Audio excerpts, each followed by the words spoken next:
Parte 1. O éter químico. 1. A natureza da visão etérica.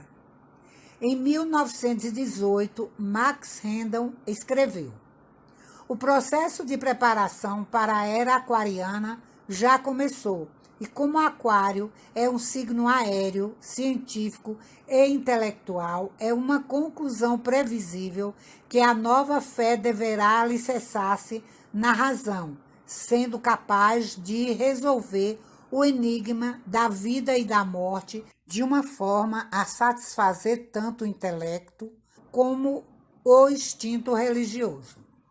Como no passado desenvolvemos 5 sentidos através dos quais nós contatamos o presente mundo visível, no futuro ainda distante desenvolveremos outro sentido que nos capacitará a ver os habitantes da região etérica, incluindo aqueles nossos entes queridos que já deixaram o corpo físico e habitam o éter e a região inferior do mundo do desejo durante a primeira etapa de sua jornada nos reinos espirituais. Aquário é um signo aéreo que rege especialmente os éteres. O dilúvio que submergiu o antigo continente Atlante, que é o dilúvio de Noé da Bíblia, secou o ar a um certo grau ao depositar no mar a maior parte da umidade que ele continha. Bem como quando o Sol, por precessão dos equinócios, entrar em Aquário, mais umidade será eliminada e as vibrações visuais, que são mais facilmente transmitidas pela atmosfera etérica seca, far-se-ão mais intensas, e desse modo as condições serão particularmente propícias para produzir uma ligeira extensão de nossa presente visão, necessária para abrir nossos olhos para a região etérica do mundo físico. O surgimento de sensitivos na Califórnia é um exemplo desse efeito de uma atmosfera seca e etérica, embora naturalmente não seja tão seca como a que será na era de Aquário. Mas é bom compreender que, mediante a aspiração e meditação, aqueles que esperam ansiosamente por esse dia não devem deixar escapar a oportunidade de desenvolver-se e pode facilmente passar à frente daqueles companheiros que desconhecem estes fatos. Por outro lado, estes últimos podem retardar o desenvolvimento de sua visão ao julgarem que estão sofrendo de alucinações quando começam a ter os primeiros vislumbres das entidades etéricas e ficam com medo ante a perspectiva de serem chamados de louco caso relatem suas visões aos outros. Portanto, a Fraternidade Rosa Cruz foi encarregada pelos irmãos maiores da missão de promulgar o Evangelho da Era Aquariana e de dirigir uma campanha educativa e iluminadora para que o mundo possa preparar-se para o que lhe está reservado. O mundo deve ser fermentado com as seguintes ideias. 1. As condições da terra dos mortos que vivem não estão envolvidas em mistério, mas o conhecimento delas é tão válido como o conhecimento de países estrangeiros através das descrições dos viajantes. 2. Encontramos-nos próximos do limiar onde conheceremos estas verdades. 3. O mais importante é apressarmos o dia, em nosso caso pessoal, por meio do conhecimento dos fatos concernentes à existência pós-mortem e as coisas que podemos esperar ver. Então, saberemos o que procurar e quando começamos a obter vislumbres dessas coisas, não teremos medo, não nos surpreenderemos e não mais seremos incrédulos. Embora esse conhecimento seja maravilhoso, ele vem acompanhado de uma grande responsabilidade. Os estudantes devem compreender que uma séria responsabilidade acompanha a posse do conhecimento, porque a quem muito é dado, muito será exigido. E se enterramos nosso talento, não devemos esperar uma merecida condenação. A Fraternidade Rosa Cruz poderá cumprir sua missão somente quando cada membro fizer sua parte, difundindo os ensinamentos e vivendo a vida. Portanto, esperamos que isso alerte os estudantes quanto aos seus deveres individuais. Entretanto, esperamos que não haja mal-entendidos em relação à natureza deste dever. Não fomos escolhidos para edificar uma organização poderosa, rica, com prédios imponentes e com milhares de membros pagando suas mensalidades. Nosso dever é simplesmente difundir as verdades pertinentes à nova era da melhor forma ensejada pelas circunstâncias. Não temos que mencionar a palavra Rosa Cruz, nem Fraternidade Rosa Cruz, mas se nos perguntarem qual é a fonte do nosso conhecimento, então será nosso privilégio, como também é nosso dever, dizer a verdade e mencionar a nossa filiação espiritual. Naturalmente, não devemos tratar de impor nossos pontos de vistas aos que não nos querem ouvir. Atualmente, os hospitais de doenças mentais estão repletos de casos das chamadas depressões nervosas e mentais, que são, na realidade, casos de pessoas que sofrem por terem expostos às forças psíquicas que não compreendem e, como resultado, padecem de enfermidades emocionais e mentais, vivendo sob um medo mortal. Essas condições são causadas por um superestímulo do grande centro nervoso do plexo solar, antes que os centros superiores do cérebro possam ser postos em movimento suficiente para exercer uma medida de controle. Referimos-nos a esse assunto somente de passagem, como um sintoma da sensibilização que ocorre à medida que a era aquariana se aproxima. Não é só o plexo solar que recebe tal estímulo das forças cósmicas, mas também outros centros nervosos, incluindo o nervo óptico e as áreas do cérebro ligadas à visão, que é, neste caso, a visão ampliada característica da região etérica. A visão etérica depende comumente da sensibilidade do nervo óptico, mas mesmo quando esse nervo está defeituoso, como foi destruído, é possível que a visão etérica possa ser desenvolvida mediante o uso de canais nervosos substituto.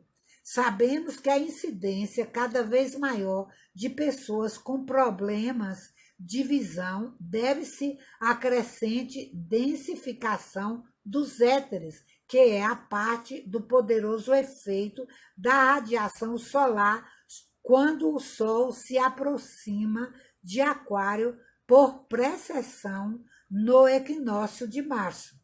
Através da visão etérica, é possível ver tudo o que existe na região etérica do mundo físico.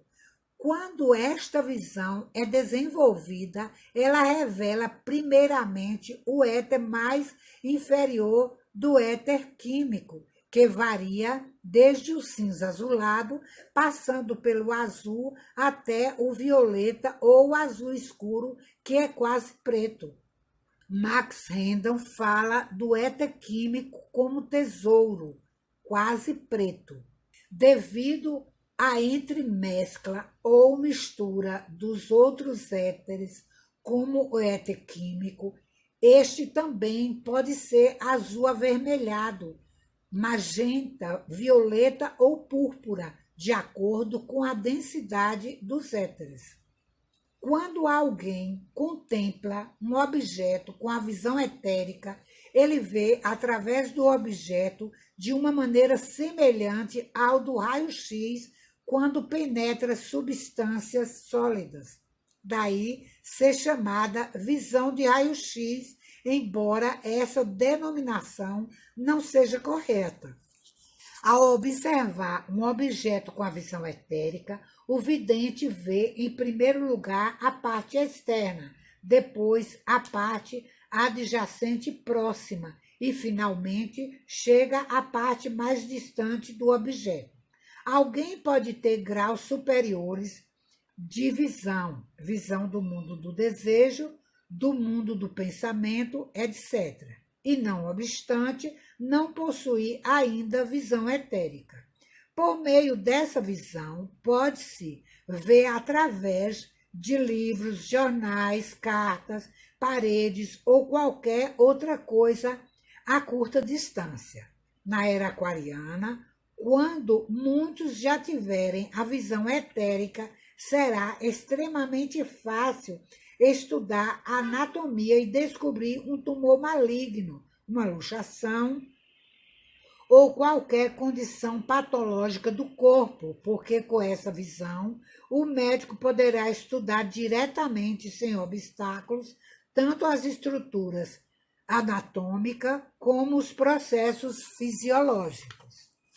À medida que a nova era avançar, as pessoas desenvolverão a visão etérica e, com esse desenvolvimento difundido, será impossível alguém viver uma vida dupla, agindo diferentemente no lar e em público.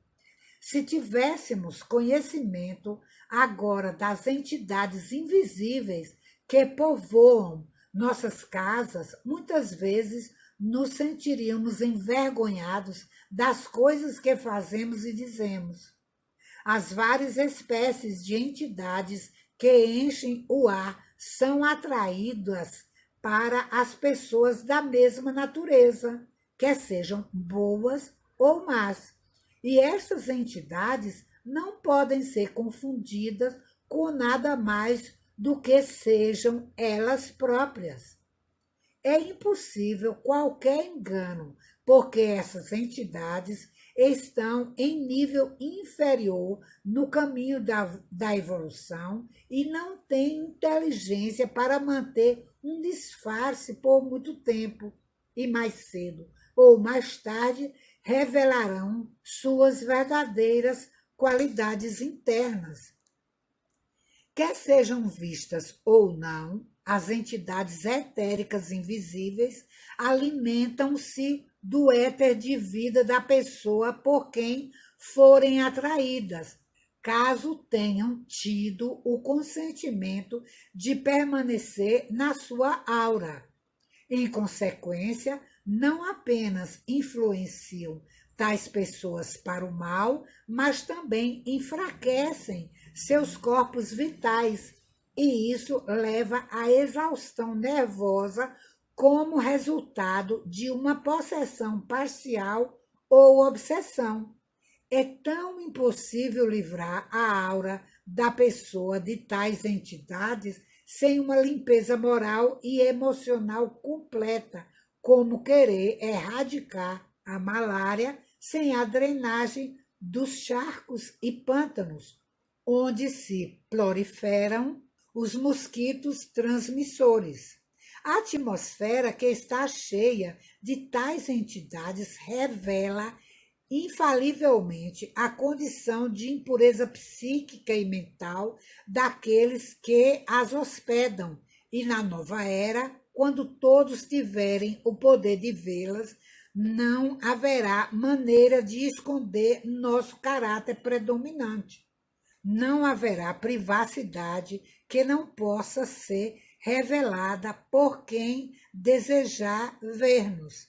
De nada adiantará que mandemos o contínuo ou a empregada dizer ao indesejável visitante que não estamos em casa. Isso quer dizer que na nova era a honestidade e a retidão serão as únicas normas convenientes, pois não poderemos cometer erros e escapar da prisão. Haverá pessoas cuja fraqueza de caráter as levará aos caminhos da maldade, tanto no futuro como agora, mas isso será de tal maneira evidente que serão evitadas. Com referência à visão etérica, Max Hendon diz mais adiante: a experiência tem comprovado que o raio astral adverso vindo de certos pontos já mencionados no zodíaco interferem nas vibrações sentidas pela retina do olho, prejudicando assim a visão física. Se a mesma carta Netuno está focalizado numa dessas posições, o assim chamado ponto cego, cego porque não responde às vibrações etéricas de Mercúrio. É sensibilizado pelo raio espiritual de Netuno e assim pode acontecer que uma pessoa de vista fisicamente míope ou mesmo cega veja os mundos espirituais ocultos às pessoas cuja visão é focalizada pelas vibrações mercurianas, nos nervos regidos por Mercúrio. E, novamente, nós não vemos os objetos físicos fora do olho. Descobertas recentes parecem sugerir que a função da retina é mais analítica e seletiva do que se pensava anteriormente, mas isto não afeta a validade do que está escrito acima, com referência à visão etérica. Eles são refletidos na retina e nós vemos apenas a sua imagem dentro do olho. Como a luz é o agente de reflexão, os objetos que resistem à passagem da luz parecem opacos. Outras substâncias, como vidro, parecem claras porque admitem prontamente a entrada dos raios de luz. Quando usamos a visão espiritual, uma luz de superlativa intensidade é gerada dentro do corpo, entre o corpo pituitário e a glândula pineal. Esta luz é focada através do chamado ponto cego no olho, diretamente sobre o objeto a ser investigado. O alcance do raio direto é inteiramente diferente do alcance do raio físico refletido. Ele penetra uma parede sem dificuldades.